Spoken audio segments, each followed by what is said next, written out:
We start with the US will raise the debt ceiling, suspend the debt ceiling, and they'll have this pay for Congress, which will be suspended as well.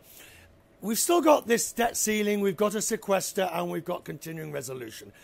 What's your view on now where the US and the budget process plays into the global problems? I thought the media missed it. They thought the fiscal cliff was December 31st. I think the fiscal cliff is coming. The Republican Party, who was elected to control the Congress the same time as Obama was elected, are going to cross their arms, and they are not going to raise the debt ceiling ultimately unless they get severe spending cuts, and the Obama administration is not going to give it to them. And you're going to watch the U.S. do crazy things this year. If you are right on those crazy things, then the rest of us are in for a dreadful time.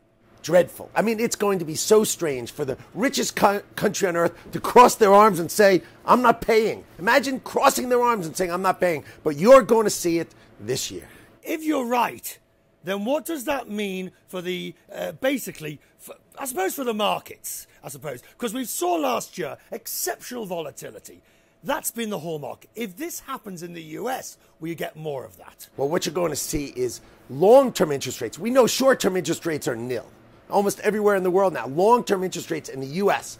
spike upward because people worry now that it's just irrational. It's just irrational, but that's what we're going to do in order to try to get our house in order. The Republicans are not going to let it happen. Do you foresee this I'm not asking will it, could it push the U.S. back towards recession?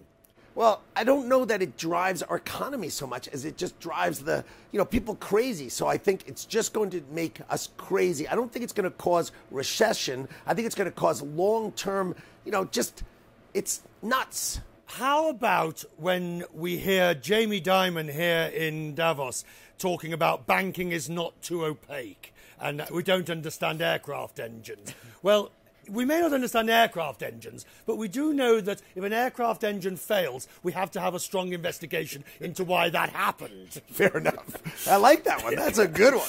But so to that extent, do you think regulation is too much, banking is too complicated, and there needs to be a readdressment of this? Well, banking has become so big, and that's the issue. It's become very barbell-like. They're all so gigantic, so they matter. So that's a huge risk to us. But the fact is that the regulators tend to do the political thing, like saying transparency or the way, some of the things that they talk about are just not the things that caused the credit crisis. What caused the credit crisis was just dumb lending. When you lend money to people who can't pay you back, you Greed. go broke.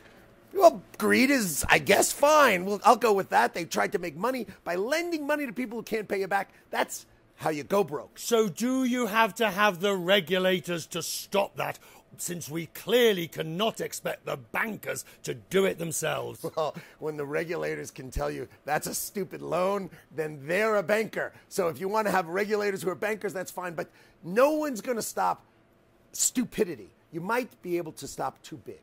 That you could stop. But stupidity, you just can't stop. And are we, before we get to the riskometer, are we at the stage of we need to stop too big? Have we reached too big? Well, I think we are at the precipice of too big. If they get bigger, then they become so powerful that one cannot say anything. I mean, let's face it, if the bank is so big that it controls such a large percentage of your deposits, what are you going to do? What are you possibly going to do as a regulator? I can hear the banks saying, huh, he would say that, wouldn't he? He wants a piece of my pie. No, we are not. We are not bankers. We do business with bankers. But the fact is, banks can only be so big because otherwise they become just too fundamentally risky for the economy. Join me, if you would, kind sir. This is our riskometer. What is the biggest risk to global growth in 2013? You can go in, put it somewhere you think. Nice big cross. Well, I think the EU just sort of bops around. So I'm going to say the fiscal cliff. Off the fiscal cliff we go. We are irrational and we are silly. And they bump around, but we are dopey.